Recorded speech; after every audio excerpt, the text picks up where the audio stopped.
श्री बद्री विशाल भगवान की जय।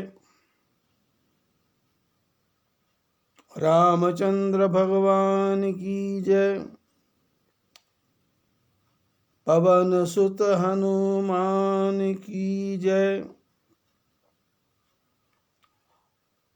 फाल्गुन मास के पवित्र समय में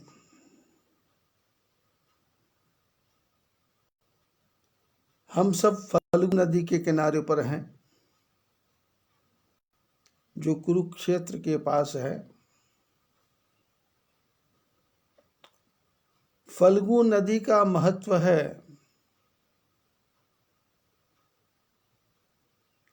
कि जिस प्राणी की मृत्यु बिस्तर के ऊपर हो जाए, खाट पर हो जाए या अकाल मृत्यु हो जाए,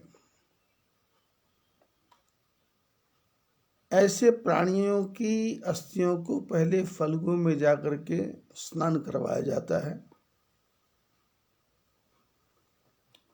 और वहां पर उनका पिंडदान तर्पण होता है।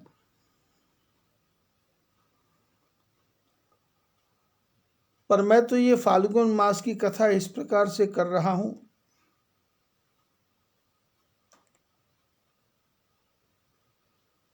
कि मैं चाहता हूं किसी भी प्राणी की मृत्यु हो ही ना।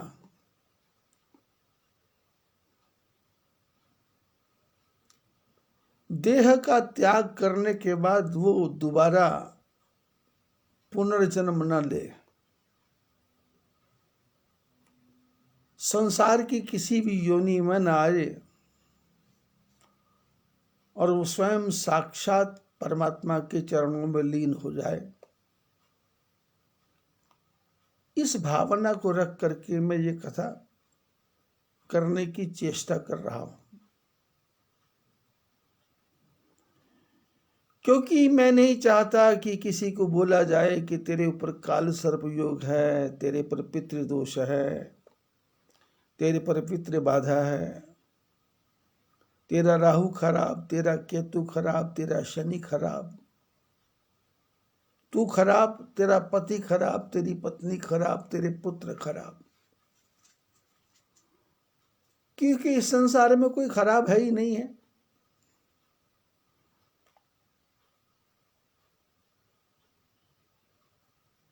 सारे संसार को बनाने वाले परम पिता परमात्मा,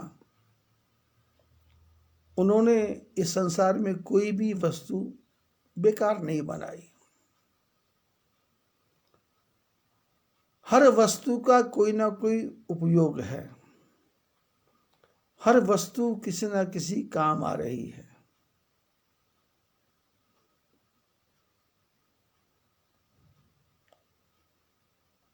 और भगवान राम भी जब संसार में पैदा होते हैं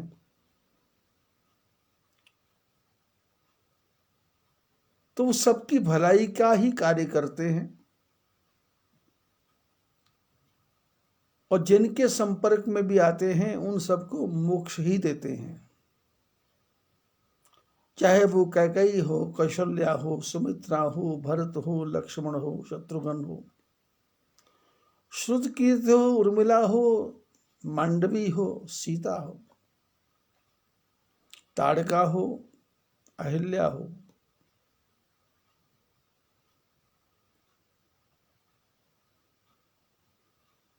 शबरी हो, लंकिनी हो, सुरसा हो, सिंगिका हो, मैनाक पर्वत हो, विभीषण हो, रावण हो, कुंभकर्ण हो, नदी हो, सागर हो, समुद्र हो, तालाब हो, निषाद हो, केवट हो, क्योंकि भगवान के संपर्क में जो आ गया वो फिर संसार के सागर में कैसे फंसेगा। तो ये तो विचार ही त्याग दो कि मृत्यु कैसे हुई, तड़प के हुई, बिस्तर पे पड़े पड़े हुई। बस कथा सुनने वाले को कथा सुनाओ, और यदि नहीं भी कोई सुन रहा है तो मैं परमात्मा से प्रार्थना कर रहा हूं कि विश्व के अमेरिका हो, इटली हो, फ्रांस हो, जर्मन हो, जापान हो, भारत हो, विश्व में ब्रह्मांड में जितने भी जीव इस समय प्राणों का त्याग कर रहे हैं, शरीर का त्याग कर रहे हैं, उनके जन्म मरण का चक्र छूट जाए, ना हमको फल्गु जाना पड़े।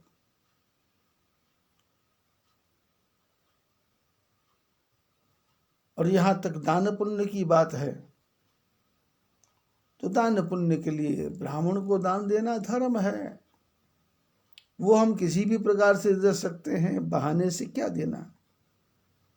कोई मर गया, गरुड़ पुराण कराओ। गरुड़ पुराण से क्या होगा?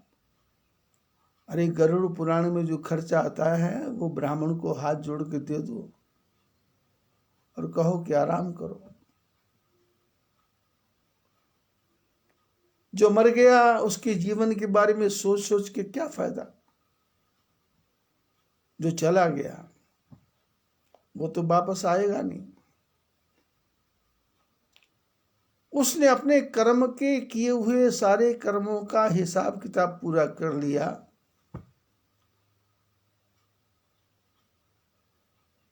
सब ते दुर्लभ कवन शरीरा।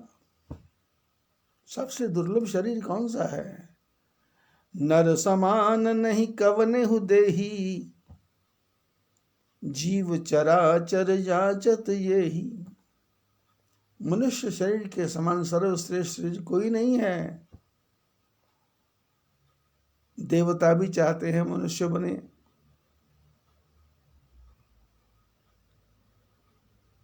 और परमात्मा को भक्त कहता है कि तुमने दुनिया बनाई है, तू दुनिया में आके देख। और परमात्मा आते हैं।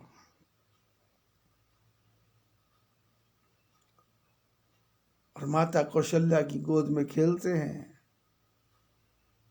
माँ कौशल्या ने कहा था, सोई गति सोई मति सोई भगति सोई निज चरण स्नेह, सोई विवेक सोई रहनी प्रभु हमहु कृपा करे देव। मनु ने कहा था, चाहिए तुम्हें ही समान सुत। तो भगवान ने कहा, आप सरिस खोजो कह जाई, नृप तब तने होब मैं आई। अपने जैसा कहां खोजूंगा, मैं ही तुम्हारा बेटा बनूंगा। लेकिन मां शत्रुपा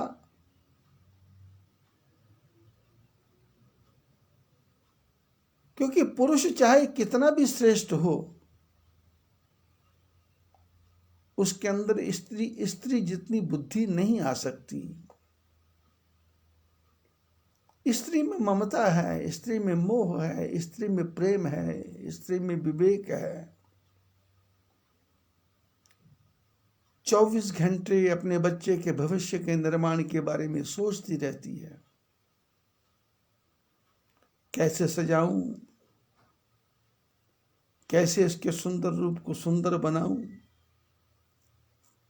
और क्या क्या लगाऊं कि इसका चेहरा सुंदर दिखाई दे।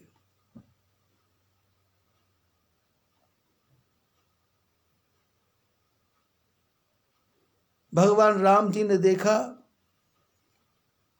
कि मेरी मां मेरी ममता में खो गई है। इसने विवेक मांगा था, इसने मति मांगी थी, भक्ति मांगी थी, लेकिन ये ना मति ना भक्ति ना विवेक।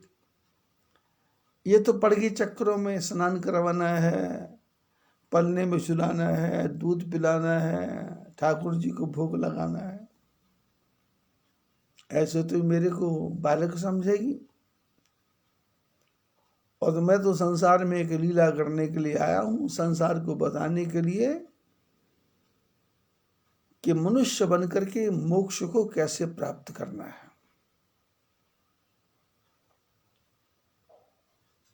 मुक्ति, स्वयं की मुक्ति भी और संसार की मुक्ति भी।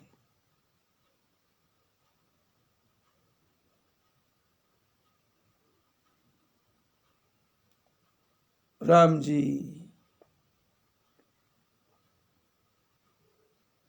अयोध्या के राजमहल में खेलते हैं। काकभूषुंड भगवान का रोज दर्शन करते हैं। मंगल भवन अमंगल हारी, द्रवौ सुदशरथ अजिर बिहारी। भगवान के चौगान में, दशरथ के महल के आंगन में वो नारायण कैसे खेल खेलते हैं। बार बार कौशल्या विनय करे कर जोरी, अब जन कबहू व्यापे प्रभु मोहि माया तोरी। भगवान ने जब अपने विराट रूप का दर्शन करवाया, और कैसा रूप कि रोम रोम प्रति लागे कोटि कोटि ब्रह्मांड। जिस बालक राम को कौशल्या अपना बेटा समझ रही थी, भगवान ने माँ को याद करवाया, माँ मैं नारायण हूं, तेरा पुत्र तो हूं, पर वास्तव में नारायण हूं। जैसे महापुरुष हम सबको समझाते हैं, मेरा सतचित आनंद रूप कोई कोई जाने रे, मेरा सतचित आनंद रूप कोई कोई जाने रे। जो मेरा सच्चिदानंद रूप है, सारे विश्व के प्राणियों का ही रूप सच्चिदानंद है। पेड़ हो, पक्षी हो, पौधे हो, स्थावर हो, जंगम हो, जलचर हो, थलचर हो, नभचर हो, सब सच्चिदानंद है। अनेक रूप रूपाय विष्णवे प्रभु विष्णवे। समुद्र में बूंद मिली, समुद्र में समा गई, और बूंदें इकट्ठी हुई तो समुद्र बन गया।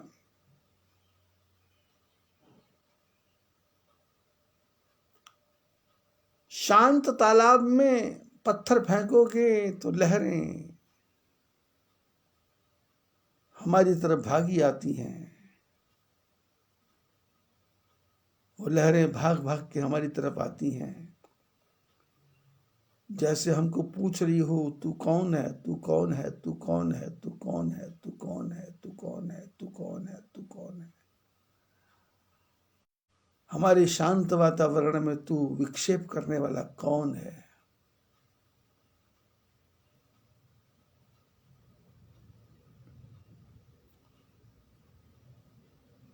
लहरों का अस्तित्व नहीं है। पानी है तो लहरें हैं, लहरें हैं तो पानी नहीं है। लेकिन पानी शांत, हमने पत्थर फेंका तो तालाब ने पूछा हमसे, तू कौन, तू कौन होता है हमको डिस्टर्ब करने वाला, हमारे को शांत को विघ्न करने वाला कौन। तो लहरें भाग भाग के किनारे की तरफ आती हैं।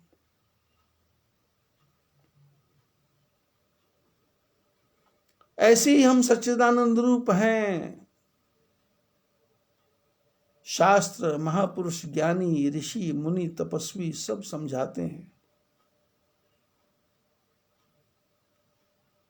क्यों क्यों रो रहा है, किसके लिए रो रहा है, कितनों के लिए रोएगा।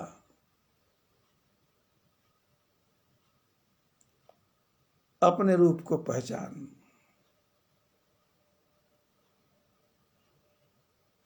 स्वानुभूति, आत्मानुभूति, आत्मदर्शन, आत्म साक्षात्कार, साक्षात्कार,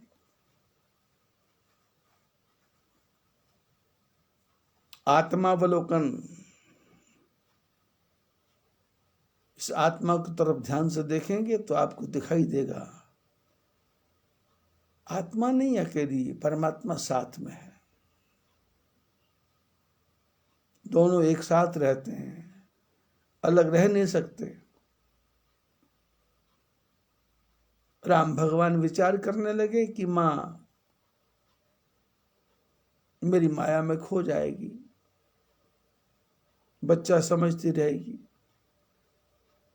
और मेरे को तो बड़ी बड़ी लीलाएं करनी है। जब राम जी ने अपना स्वरूप दिखाया,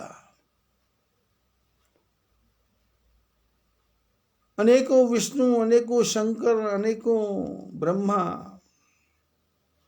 लेकिन सब जगह वो बालक राम दिखाई देता है। देखी राम जननी अकुलानी, राम जी ने देखा, मां घबरा गई, क्योंकि परमात्मा के रूप को देखना कोई आसान नहीं है। भगवान के रूप को पहचानना कोई आसान नहीं है। आदमी का दिमाग घूम जाता है। सती भी जब राम जी की परीक्षा लेने गई तो भगवान ने ऐसी परीक्षा दी कि सती घबरा करके बैठ गई, अकुला गई, क्या करूं, मैं परीक्षा लेने आई थी, पर ये तो परीक्षा की परीक्षा की परीक्षा की परीक्षा। मैं एक सच्चिदानंद को देखने आई थी, यहां तो सच्चिदानंद ही सच्चिदानंद है, सच्चिदानंद ही सच्चिदानंद है। और सब कुछ होने के बाद में राम लक्ष्मण जानकी वही हैं। अब इनसे पीछा कैसे छुड़ाऊं, इनसे बच के कैसे भागूं, इन्होंने प्रश्न कर दिया। राम जी ने कहा, कहो बहोरी, कहा वृष के तू, विपिन अकेली फिरत कही हेतु। राम जी ने कहा, माता जी शंकर भगवान कहाँ है, और आप जंगल में अकेली क्यों भटक रही हैं?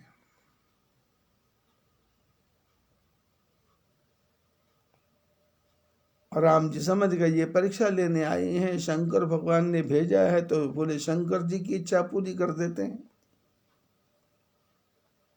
उद्देश्य तो शंकर भगवान का ये था कि सती के मन में भगवान के चरणों के प्रति श्रद्धा पैदा हो, भगवान की कथा के प्रति प्रेम पैदा हो, भगवान की कथा के प्रति एक उत्साह पैदा हो, उमंग पैदा हो।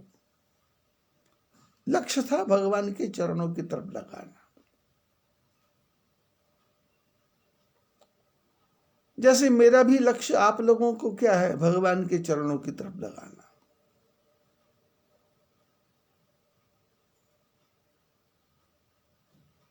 फेसबुक पर कथा करता हूं। पहले फेसबुक पे बड़े बहुत से लोग थे मिलने वाले। तो क्या हो रहा था कि जब मैं कथा करता था तो लोग बेचैन रहते थे कथा सुनने के लिए कि पता नहीं कितने बजे कथा आएगी, क्योंकि कभी मैं सवेरे 3 बजे शुरू कर देता था, कभी रात को 12 बजे, कभी 11 बजे, कभी 2 बजे, कभी 4 बजे, कभी 5 बजे, कभी 6 बजे, कभी 7 बजे।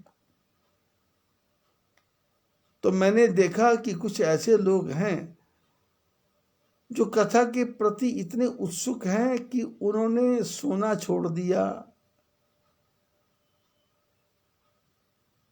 24 घंटे वो फेसबुक खोल के बैठे रहते।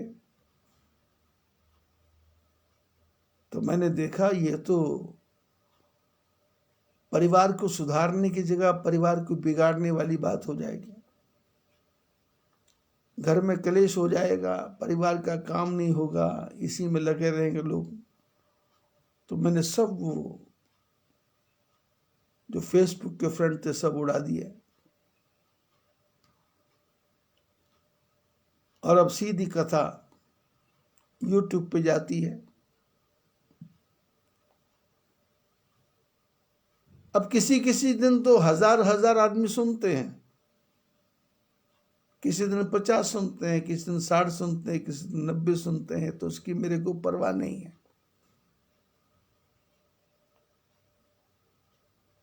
क्योंकि मेरे को पता है कि मैं शुद्ध हृदय से कथा सुना रहा हूं, और शुद्ध हृदय से जो कथा सुनाऊंगा तो उसकी सुगंधी धीरे धीरे धीरे धीरे बढ़ती जाएगी, बढ़ती जाएगी, बढ़ती जाएगी।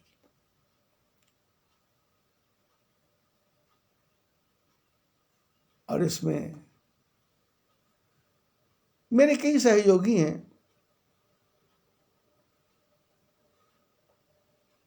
बड़ौदा से करण जी का परिवार है, करण भट्ट जी का परिवार है।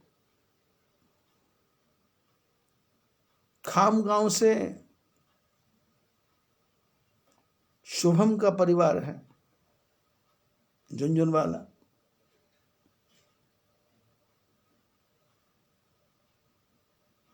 चेन्नई से विनोद कुमार जी सिंघल का परिवार है, जो मेरे को पुश करते रहते हैं, हौसला देते हैं, सहारा देते हैं, हिम्मत देते हैं।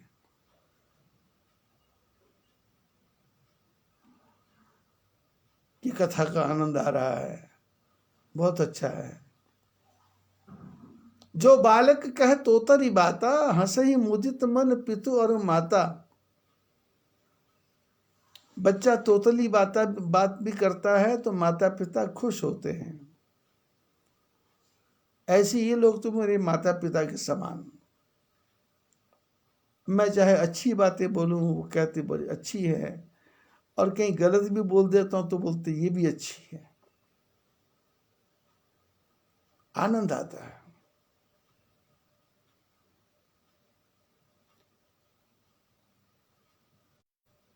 बच्चा माँ के सामने पहली बार बोले, चाहे वो गाली ही बोले, पर माँ प्रसन्न होती है, कुछ तो बोला।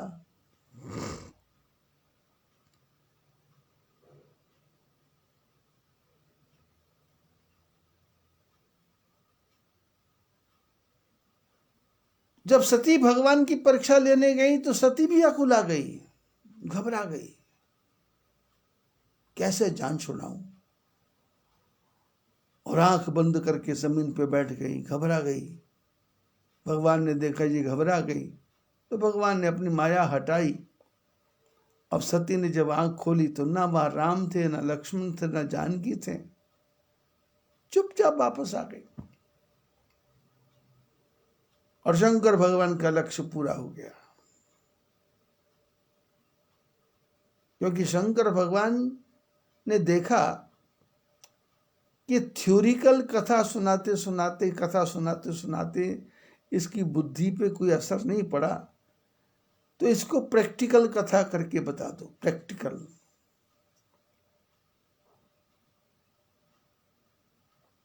प्रैक्टिकल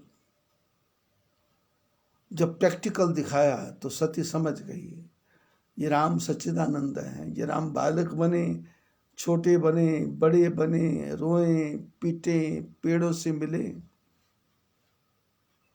नदियों से पूछे, तालाबों से पूछे, तोता से पूछे, मैना से पूछे, हे खग मृग हे मधुकर श्रेणी, तुम देखी सीता मृग नैनी, अहि विधि खोजत बिलपत स्वामी, मनहु महा विरही अति कामी।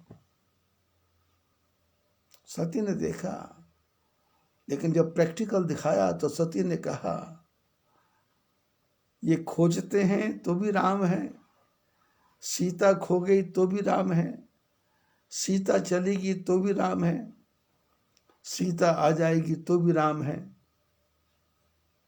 रावण मर जाएगा तो भी राम है, और यहां जाएंगे ये तो राम ही राम है। रमन्ते योगिनो यस्मिनिति रामः।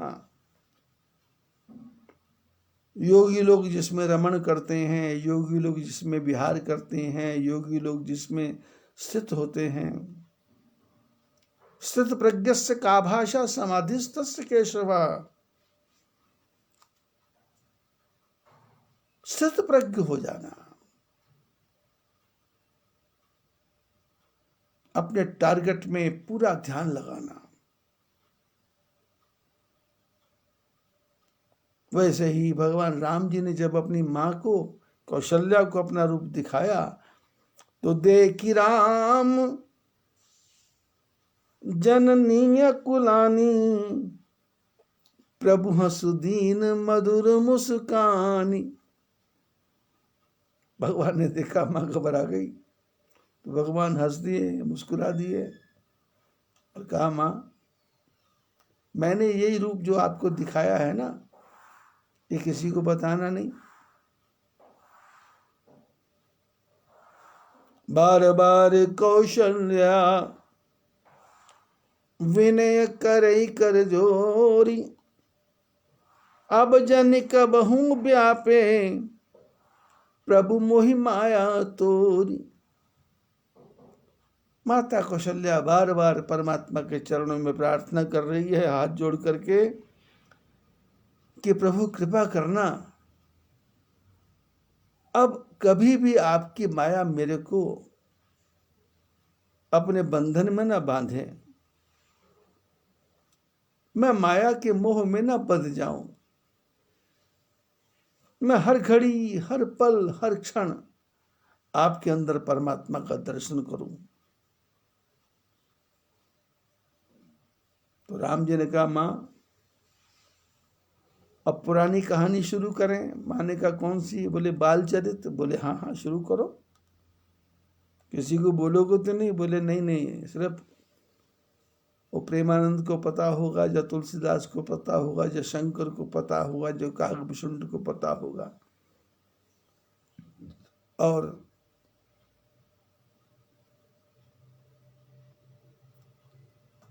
कई लोग मेरे से पूछते हैं, YouTube पे कितने लोग सुनते हैं? मैंने कहा, इतने लोग सुनेंगे, इतने लोग सुनेंगे, इतने लोग सुनेंगे कि मैं भी आश्चर्यचकित रह जाऊंगा। क्योंकि ये कथा मैंने शुरू नहीं की, ये कथा ठाकुर जी ने शुरू करवाई है।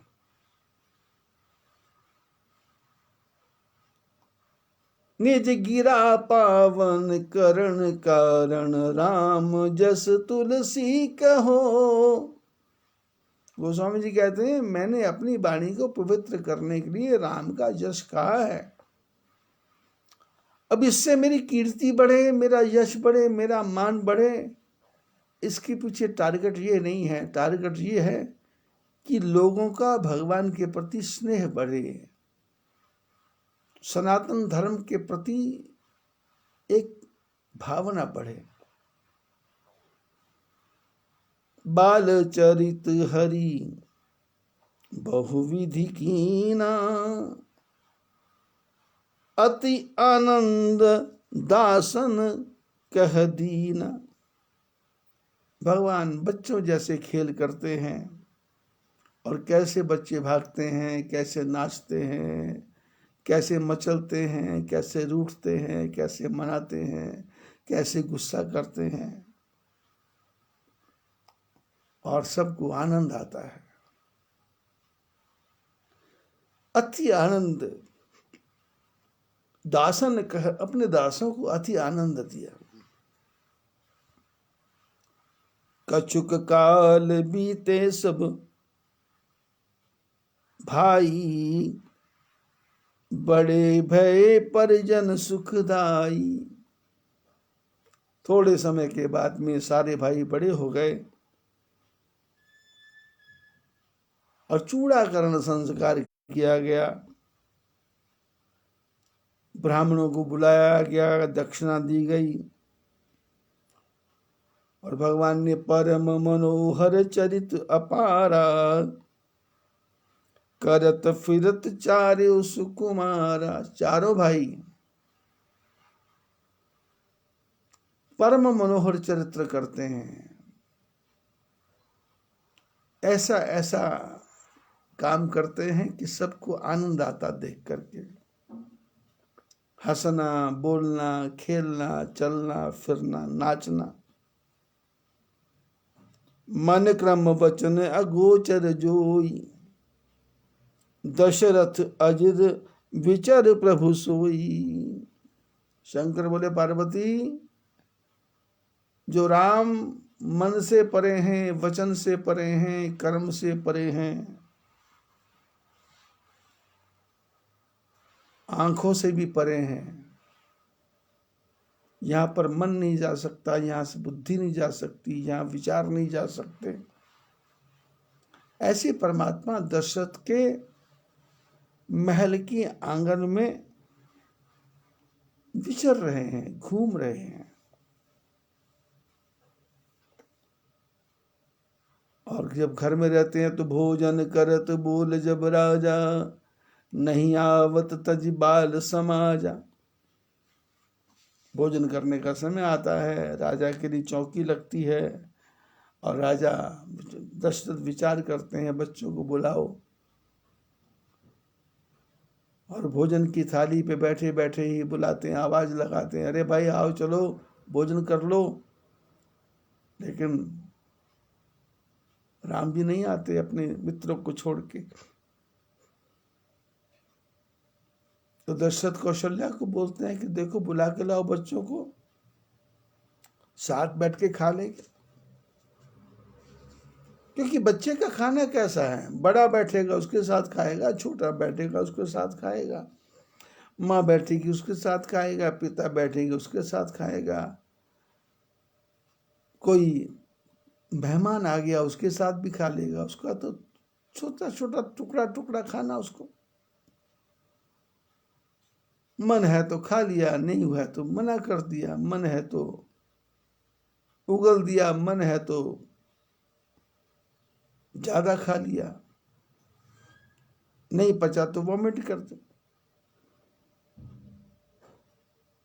कौशल्या जब बोलने आई, ठुमक ठुमक प्रभु चलत पर आई। दशरथ कहते कौशल्या को बुला के लाओ। तो कौशल्या जब बोलने आती है तो राम जी ठुमक चलत रामचंद्र, बाजत पैजनिया, ठुमक चलत रामचंद्र, बाजत पैजनिया, ठुमक चलत रामचंद्र। निगम नेति शिव अंत न पावा, ताहि धरे जननी हठ धावा। काकभूषुंड कहते गरुड़ जी, जिस परमात्मा को वेद कहते हैं,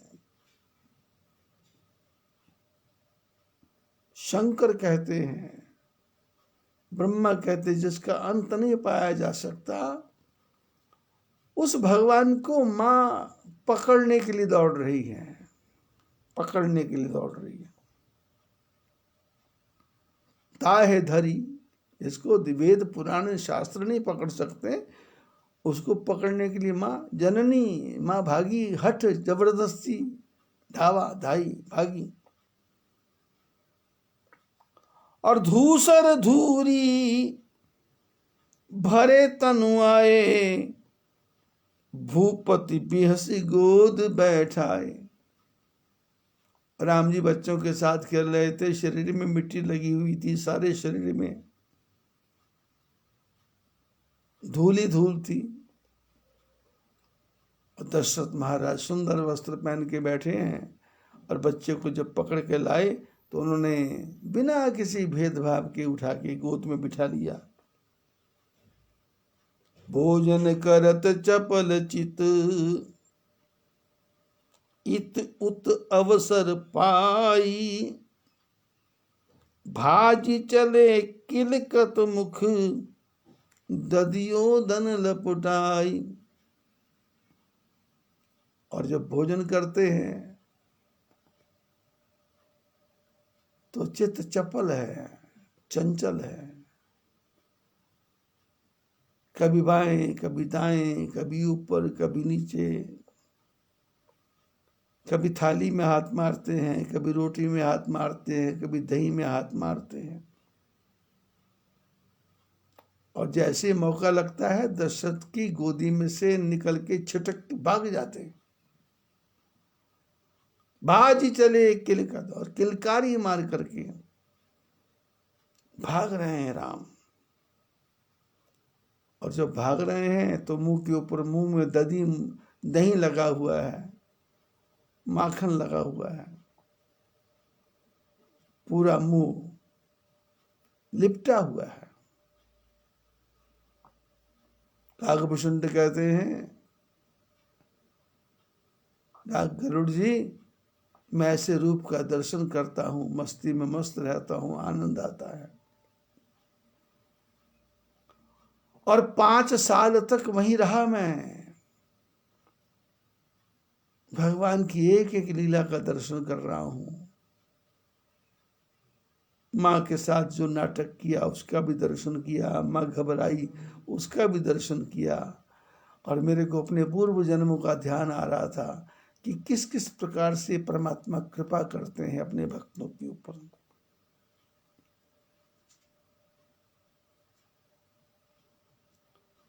बाल चरत अति सरल स्वभाव, शारद शेष शंभु सुत गा। बोले बाल चरित किया, बच्चों जैसा चरित किया। और कैसा? सरल स्वभाव, ओवर एक्टिंग नहीं, ओवर रिएक्ट नहीं कि लोगों को लगे कि ये भगवान है, मैं ऐसे कर सकता हूं, मैं ऐसे कर सकता हूं। जैसे समाज में हम परिवारों में होता है, आदमी ओवर एक्टिंग करता है, ओवर रिएक्ट करता है, मेरा मान करो, मेरी इज्जत करो, मेरा सम्मान करो। नहीं, नॉर्मल ढंग से।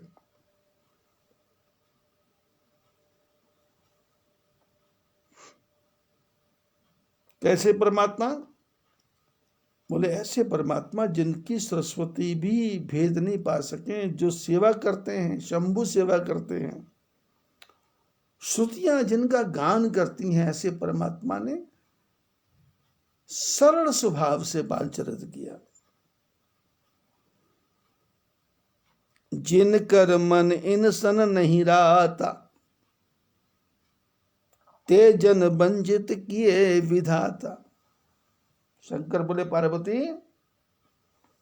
जिनका मन परमात्मा के ऐसे स्वरूप को देख करके प्रसन्न नहीं हो रहा, उन मूर्खों के बारे में क्या कहा जाए, क्या बोला जाए, क्या बताया जाए।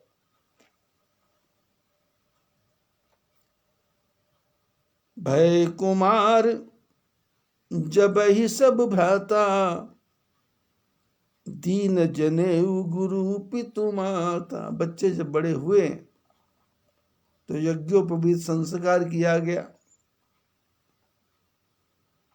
ब्राह्मण समाज में नियम है कि जिस बालक का यज्ञोपवीत संस्कार नहीं हो, वो पूजा नहीं करवा सकता, वो शादी नहीं करवा सकता, वो गरुड़ पुराण नहीं करवा सकता, वो महामृत्युंजय का जप, गायत्री मंत्र का जप नहीं कर सकता जब तक यज्ञोपवीत संस्कार ना हो। यज्ञोपवीत संस्कार का होना बहुत ही आवश्यकता है, आवश्यक।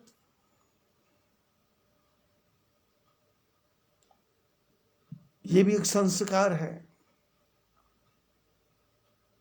संस्कार माने एक प्रकार से उसको गढ़ना, उसको नया रूप देना, उसमें विकास करना, उसको रिन्यू करना।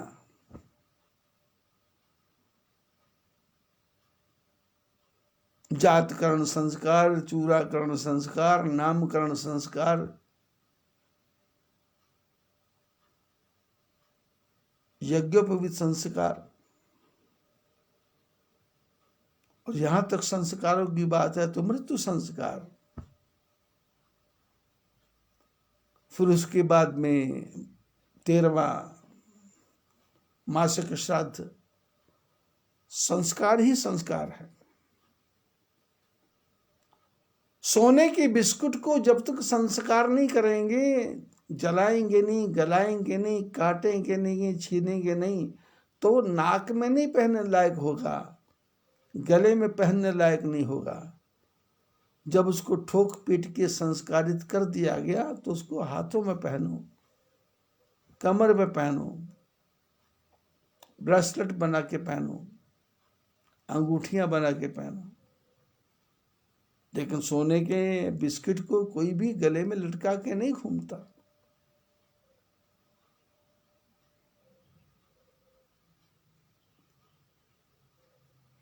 सारे भाई बड़े हुए,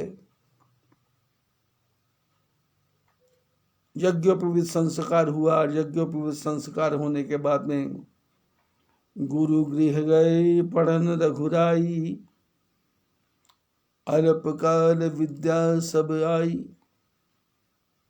राम भगवान भाइयों के साथ गुरु महाराज के आश्रम में पढ़ने के लिए गए और थोड़े समय में ही सारी विद्या आ गई। विद्या कैसा? विद्या यह विमुच्य थे। वो विद्या क्या? जो मोक्ष दे दे। विद्या जो आजकल विद्या है वो विद्या नहीं है, वो तो टाइम पास है। बचपन में हम लोग था जो पढ़ते थे तो कच्ची पक्की बस, उसके बाद 1 2 3। लेकिन अब तो नया नया हो गया। प्ले स्कूल है, क्रच है, LKG है, UKG है, फिर उसके बाद में पता नहीं आगे क्या क्या है। फिर उसके बाद में 10 +2 +3 +4 और 365 दिन में 200 दिन पढ़ाई, 165 दिन छुट्टी।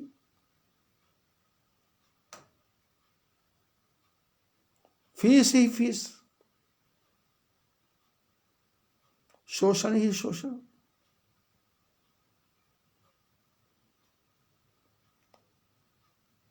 हमारा एक परिवार है अकोला में,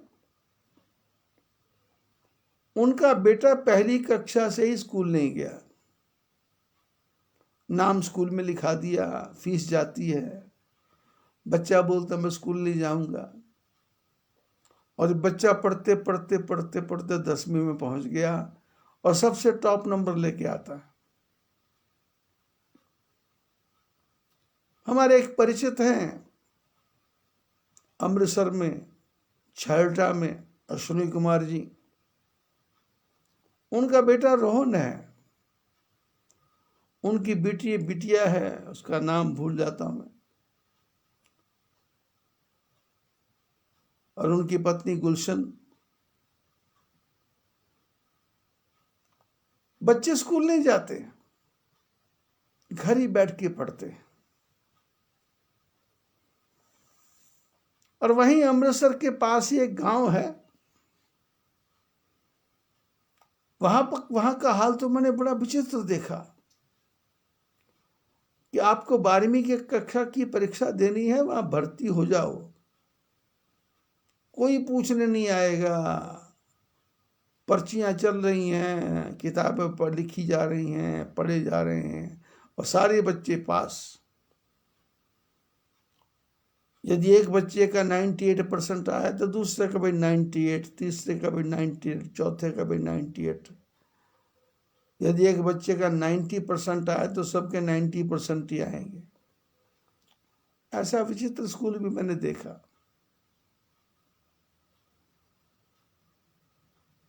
जबकि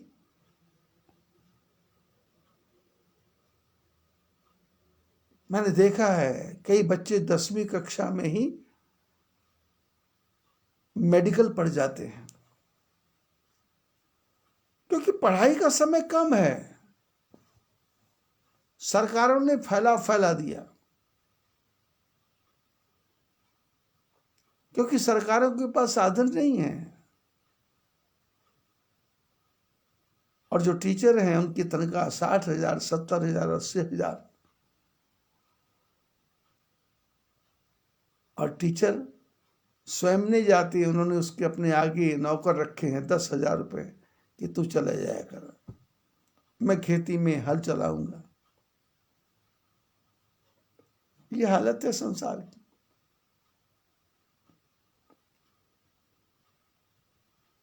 विद्या जो बुद्धि में उतर जाए, मन में उतर जाए, विचार में उतर जाए, वाणी में उतर जाए। यदि कोई बच्चा बोलता है कि परीक्षा के समय मेरा याद भूल जाती है, तो इसका अर्थ है उसने पढ़ा नहीं।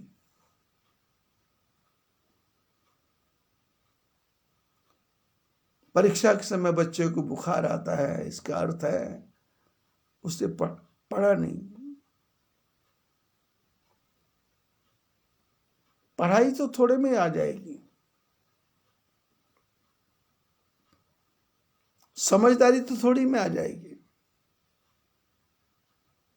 बिजनेस करना है तो थोड़े में आ जाएगा,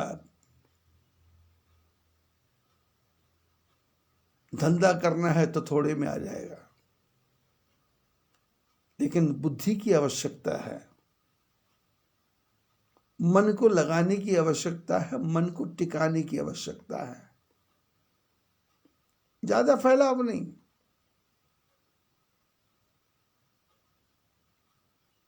हमारा एक बालक प्रदीप जर्मन पर पढ़ता है, नौकरी भी कर रहा है, पढ़ाई भी कर रहा है, माँ बाप से दूर रहता है, अच्छी पढ़ाई पढ़ रहा है। कभी परीक्षा होती है तो बोलता है मेरा ठीक नहीं गया, तो मैं बोलता हूँ चिंता नहीं करना, नहीं ठीक गया तो चला जाएगा, घबराने की क्या बात है। मेहनत करो, मन को लगाओ।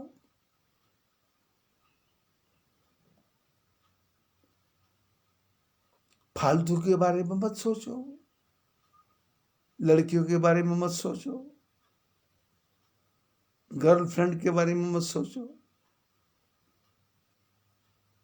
अब गर्लफ्रेंड के बारे में सोचोगे तो पढ़ाई कैसे होगी? तो फालतू बातें छोड़नी पड़ेगी। लेकिन हमारा समाज तो ऐसा है,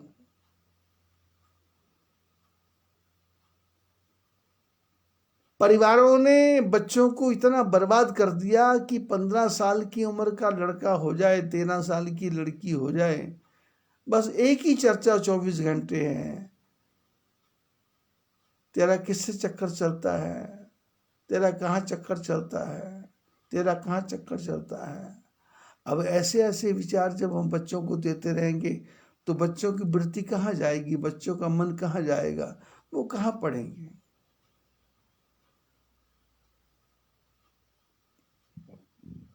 बच्चों को ज्ञान की शिक्षा, समझदारी की शिक्षा देना है। ये लड़का लड़की पति पत्नी का संबंध नेचुरल संबंध है, जब होना होगा हो जाएगा, लेकिन बार बार इसको रिपीट करने से क्या फायदा।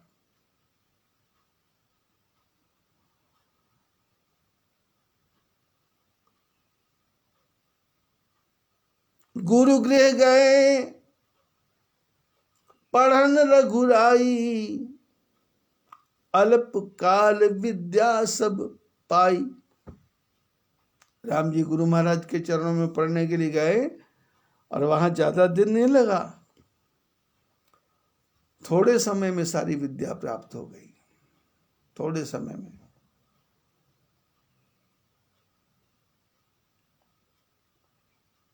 शंकर भगवान कहते पार्वती जाके सहज श्वास श्रुति चारी, सोहरी पढ़ यह कौतुक भारी। बोले जिस परमात्मा के श्वासों में ही चारों वेद हैं, जाके सहज श्वास श्रुति, जिनकी सांस में ही चारों वेद हैं, वो पढ़ रहे हैं, ये एक आश्चर्य है, कौतुक है। लेकिन भगवान कौतुक करते हैं क्योंकि लीला करने आए हैं। विद्या विनय निपुण गुणशीला, खेल ही खेल सकल नृपलीला। विद्या पढ़ते हैं किस लिए? विनयशाली बनने के लिए और बुद्धिमान बनने के लिए, अपने अंदर गुणों को धारण करने के लिए और शीलवान बनने के लिए। विद्या से उच्छृंखल हो जाना, टिंगलबाजी करना, दूसरों का मजाक उड़ाना, दूसरों को छोटा बनाने की कोशिश करना, अपने को बड़ा सिद्ध करना, तो ये विद्या वाला लक्षण नहीं है। जो पढ़ा लिखा आदमी है वो विनय होता है, उसके अंदर समझदारी होती है और उसको बोलने की तहजीब होती है, बोलने का सलीका होता है, बोलने का तरीका होता है। जो विद्या पढ़ता है वो विनयशाली हो जाता है और निपुण हो जाता है, समझदार हो जाता है और उसके अंदर गुण आ जाते हैं, गुण, और साथ में शीलवान होता है, शीलवान। ज्यादा बातूनी नहीं, ज्यादा बकबक झकझक नहीं।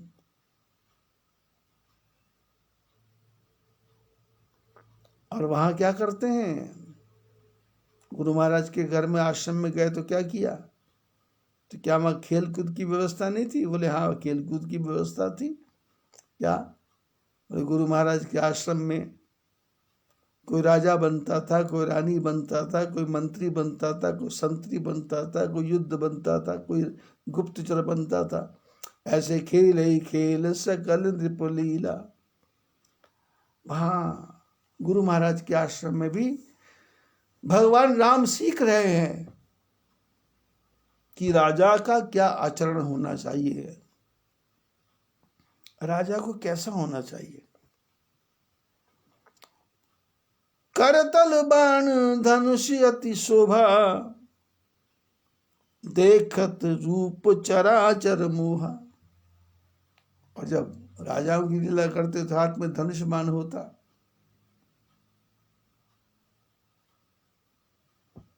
और ऐसा रूप भगवान का सुंदर निखर के आता कि सारे संसार के, विश्व के, चराचर के जीव सब मोहित हो जाते। जिन भी थिन भी रही सब भाई, थकित होई सब लोग लुगाई। चारों भाई जिस जिस गली में, जिस जिस मोहल्ले में, जिस जिस गांव में घूमते, वहां के जितने भी स्त्री पुरुष हैं इनको देख करके आनंद में मगन हो जाते। रघुवीर मोरी सजनी प्यारा लगे, प्यारा लगे, हाँ प्यारा लगे, रघुवीर मोरी सजनी प्यारा लगे, रघुवीर मोरी सजनी प्यारा लगे। विद्या पाने के बाद राम जी कौशलपुरवासी, नर नारी वृद्ध अरुबाल, प्राण हुते प्रिय लागत, सब कहु राम कृपाल। राम जी जब अयोध्या में वापस आए तो कौशलपुर के वासी, नर नारी, बच्चे, बूढ़े, जवान, सबको भगवान राम प्राणों से प्यारे लगते हैं, आनंद आता। बंधु सखा संग ले ही बुलाई, बन मृगया नित खेल ही जाई। भाइयों को, मित्रों को, अपने साथियों को लेकर के राम जी जंगल में शिकार खेलने के लिए जाते हैं। पावन मृग मारे ही जिए जानी, दिन प्रति नृपहि दिखा वही आनी। जिन मृगों का मोक्ष करना होता था उन मृगों को मारते हैं, राजा को लाके दिखाते हैं।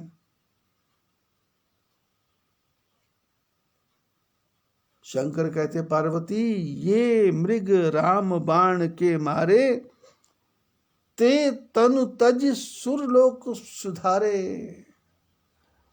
बोले जिसको भगवान राम जी ने मारा बाण से, वो अपने प्राणों को त्याग करके देवलोक में चले गए। देवलोक, मैंने कथा के प्रारंभ में कहा था कि मैं कथा इसलिए नहीं कर रहा कि लोग चक्कर में पड़ जाएं, हमारा काम कैसे बनेगा, हमारी दुकान कैसे बनेगी, हमारा मकान कैसे बनेगा। ये तो सब आएगा ही आएगा। 5 दिन लगातार कथा सुनो, सारी समस्या का समाधान गारंटी। और उसके बाद ओम ह्रीं क्लीं नमो भगवते वासुदेवाय, इस मंत्र को 108 बार जप लो। संसार की कोई वस्तु ऐसी नहीं होगी जो आपके पास नहीं पहुंच जाएगी। हर वस्तु पहुंचेगी। धन, संपत्ति, इज्जत, मान, प्रतिष्ठा, यश, वैभव, जो सपने में भी ना सोचा होगा वो आपको मिलेगा। जो सपने में भी ना सोचा होगा आपको मिलेगा। लेकिन शर्त एक ही, कथा 5 दिन लगातार सुनो। और यदि 5 दिन कथा आपने सुन ली तो फिर 380 कथाएं हैं। शायद नवरात्रि तक ये 400 कथा से ऊपर हो जाए। 16 फरवरी से कथा प्रारंभ की है, 400 कथा तक हो जाए।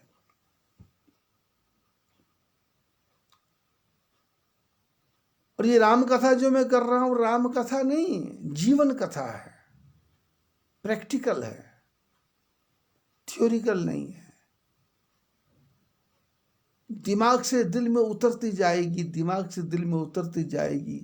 और जो जो कथा आप सुनोगे, आपके मन में से पाखंड, भ्रम, ये फालतू के जो लोग गुरु घूम रहे हैं, झूठी झूठी बातें बना करके, कभी सिर हिलाएंगे, कभी डांस करेंगे, कभी नाच करेंगे, कभी माता आ जाएगी, कभी पितर आ जाएंगे, कभी देवता आ जाएंगे। सारे झंझटों से खत्म हो जाएगा, आपका मन खत्म हो जाएगा, हट जाएगा। ये कोई पाखंडी उग्रही अंत न होई निवाहु, काल नेम जीव रावण राहु। ये आज की कहानी नहीं है।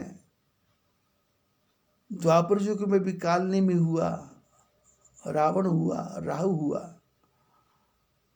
यदि आजकल भी ये ढोंगी पाखंडी महात्मा हो रहे हैं, लेकिन इनका अंत बुरा है। किए कुभेश साधु सदमाने, जिम जग जाम बंत हनुमानु। साधुओं ने यदि कुभेश भी बना रखा है तो भी उनका सम्मान होगा। कैसे? जामवंत जी का सम्मान हुआ, हनुमान जी का सम्मान हुआ। सच्चाई कहीं भी जाएगी वो सच्चाई ही रहेगी। और झूठ का तो फाउंडेशन ही नहीं है, झूठ की तो नींव ही नहीं है। झूठ किसके सहारे टिकेगा? झूठा मारा जाएगा, झूठ खत्म हो जाएगा। हाँ, लगता है जो झूठ छल कपट प्रपंच करता है उसके पास पैसा संपत्ति बहुत आती है। लेकिन संपत्ति आती है, पैसा आता है, पर उनके पास जाके बैठ के कभी अकेले में बैठो तो फिर उनके जो दुख हैं जो वो आपको सुनाएगा, तो आप उनके दुखों को सुन करके आपकी आंखों में आंसू आ जाएंगे। तो आप कहेंगे नहीं, हम गरीब ही सुखी हैं। उग्र ही अंत न होई निवाह। ये कथा क्या है? राम जी का जो स्पर्श करते उनका मोक्ष, राम जी की कथा सुनते उनका मोक्ष। अनुज सखा संग भोजन करही, मातु पिता आज्ञा अनुसरही। भाइयों के साथ बैठ करके राम लक्ष्मण भरत शत्रुघ्न भोजन करते हैं और माता पिता की आज्ञा का पालन करते हैं। जैसे जैसे माता पिता कहते हैं वैसे वैसे वो करते हैं। यही विधि सुखी होई पुरलोगा, करहि कृपा निधि सोई संयोगा। वेद पुराण सुनहि मन लाई, आप कहहि अनुजय समुझाई। और भगवान राम क्या करते हैं? वो काम करते हैं जिससे उनके पुर के नगर के लोग सुखी हों। मैंने हमारी एक्टिविटी से किसी को भी ग्लानि ना हो, हमारे काम से। महापुरुषों ने कहा यद्यपि शुद्धम लोक विरुद्धम नहीं करणीयम, नहीं करणीयम। बोले आपका काम शुद्ध है पर लोक के विरुद्ध है, ऐसा काम नहीं करना चाहिए। यद्यपि शुद्धम लोक विरुद्धम नहीं करनी।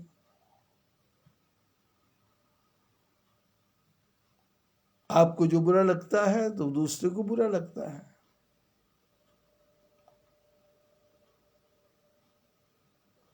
आपका कोई अपमान करे, आपको आनंद आता है क्या? तो फिर आप किसी का अपमान क्यों कर रहे हो?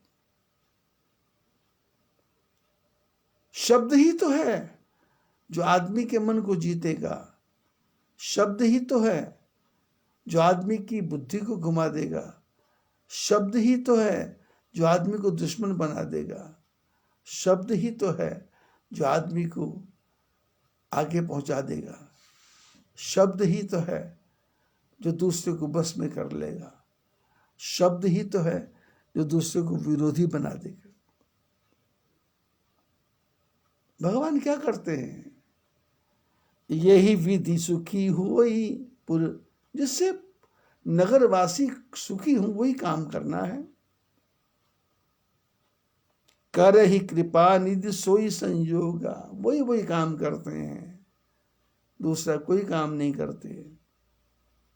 और जब भाइयों के साथ बैठते हैं, वेद पुराण सुनहि मन लाई। खाली बैठते हैं तो क्या वेदों को सुनते हैं, पुराणों को सुनते हैं और मन को लगा करके सुनते हैं। क्या क्या लिखा है वेदों में, क्या क्या लिखा पुराणों में, क्या क्या लिखा श्रुतियों में, स्मृतियों में। और जब सुनते हैं तो फिर अपने भाइयों को भी सुनाते हैं और भाइयों को समझाते भी हैं कि देखो क्या क्या लिखा है। और इस प्रकार से करते करते जो जो बड़े हुए, जीवन में संस्कार ठीक होते गए, तो प्रातःकाल उठ के रघुनाथ, मातु पिता गुरु ना वही माथ। प्रातःकाल उठ के राम जी माता पिता गुरु के चरणों में प्रणाम करते हैं। मेरे को 1975-77 की बात याद आती है, जब मैं अमृतसर में था।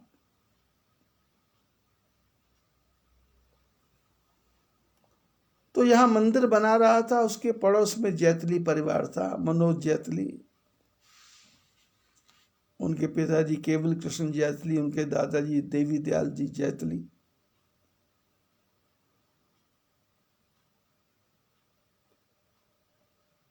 मेरा उनसे ऐसा प्रेम कि जैसे अपने बच्चे से कोई प्यार करता हो। तो मेरी भी उम्र छोटी थी 1977 में, क्या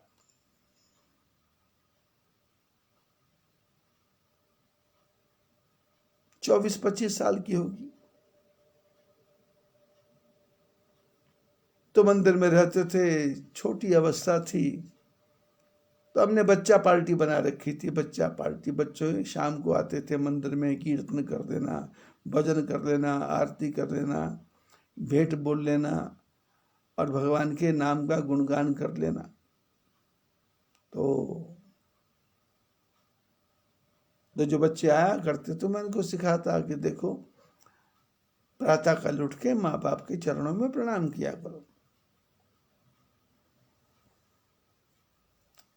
तो वो जो मनोज था,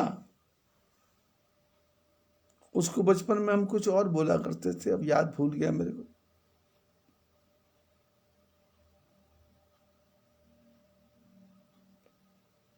और उन्हीं के परिवारों के साथ में 10-15 बच्चे और रहा करते थे। ऐसे 20-25 बच्चे आ जाया करते थे। नरेंद्र चंचल की जिसकी डेथ हो गई, ये भी आता था। और वो टी सीरीज वाला गुलशन कुमार, वो भी आता था अमृतसर कभी कभी।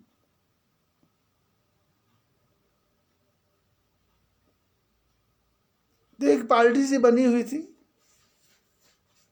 एक वृद्ध सज्जन मेरे पास आया करते थे, बड़े सुंदर भजन गाते थे। कंकर कंकर से मैं पूछूं शंकर मेरा कहाँ है, कोई बता दे। वो शब्द आज भी मेरे कानों में गूंजते हैं। तो जब बच्चे पूजा पाठ करते, आरती करते, जब घर जाते, तो दूसरे दिन पूछता मैं, प्रणाम किया क्या? सब बच्चे बोलते प्रणाम किया, प्रणाम किया, प्रणाम किया। एक दिन प्रातः काल ही में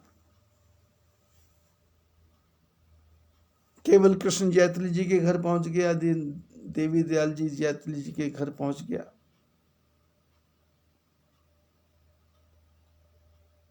सवेरे सवेरे मेरे मूड में आया कि पराठे खाएंगे जाके,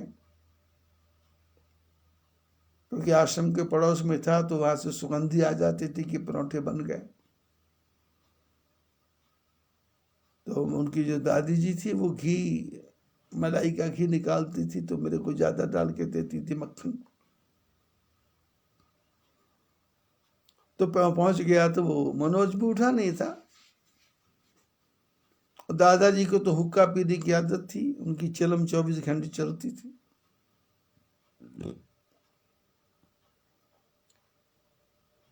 और अचानक मैं वो मनोज के कमरे में गया, मेरे उठ रहे, सोया क्या? बोले संडे है। तो उसके पिताजी जाग गए थे। अब उसने जब देखा मैं घर में आया हूं, तो उसने उठा और याद आया कि माता पिता के चरणों में प्रणाम करना है। तो ये उठा और दादाजी के चरणों में प्रणाम किया। दादाजी ने आशीर्वाद दिया, दादी के चरणों में प्रणाम किया, आशीर्वाद दिया, माँ के चरणों में प्रणाम किया, आशीर्वाद दिया। पिताजी के चरणों में प्रणाम करने लगे। बोले बोले रहने दे, रहने दे, रहने दे, रहने दे, रहने दे, रहने दे, रहने दे, रहने दे। मैंने कुछ नहीं बोला। और 2 घंटे के बाद में केवल कृष्ण जी, जो अपनी ड्यूटी पे जाने वाले थे, वो इंडियन इंटेलिजेंस ब्यूरो में काम करते थे, आईबी में, तो मंदिर के सामने आके प्रणाम करते। तो मैंने बुलाया, बुला करके एक तरफ बिठाया, बिठा के मैंने कहा, मैं आपके घर आया था आज। बोले हाँ। मैंने कहा आपको अच्छा लगता बुरा? बोले बहुत अच्छा लगता है। पर मैंने कहा मेरे को एक बात अच्छी नहीं लगी। बोले क्या हो गया? पराठा ठीक नहीं था, चाय ठीक नहीं थी। मैंने कहा ना। आपके बेटे ने आपको प्रणाम किया तो आपने उसको मना क्यों किया, ना क्यों किया? तो उन्होंने कहा कि मैंने बचपन से लेकर आज तक माता पिता के चरणों में प्रणाम नहीं किया। अब ये बच्चा प्रणाम करता है तो मेरे को लगता है मेरे को भी प्रणाम करना पड़ेगा, इसलिए मैं इसको मना करता हूं। ऐसे तो बात बिगड़ जाएगी। शास्त्रों में लिखा है जजदा चरति श्रेष्ठ तत्तदेवेतरो जना। जैसे जैसे बड़ा करेंगे वैसे वैसे ही छोटा करेंगे। यदि बड़ा नहीं करेंगे तो छोटा भी वैसा नहीं करेंगे। इसलिए छोटों को सिखाने के लिए बड़ों को वैसा करना चाहिए। राम जी प्रातः काल उठ के रघुनाथ, मातु पिता गुरु ना वही माता। माता पिता गुरु के चरणों में प्रणाम करते हैं। और मैंने महापुरुषों से सुना है, माता पिता गुरु यहीं से विद्या होती है शुरू। जो इन तीनों को फटकारे वो फिरते हैं दुनिया में मारे मारे। आज की कथा इतनी, बाकी फिर। बद्री विशाल भगवान की जय।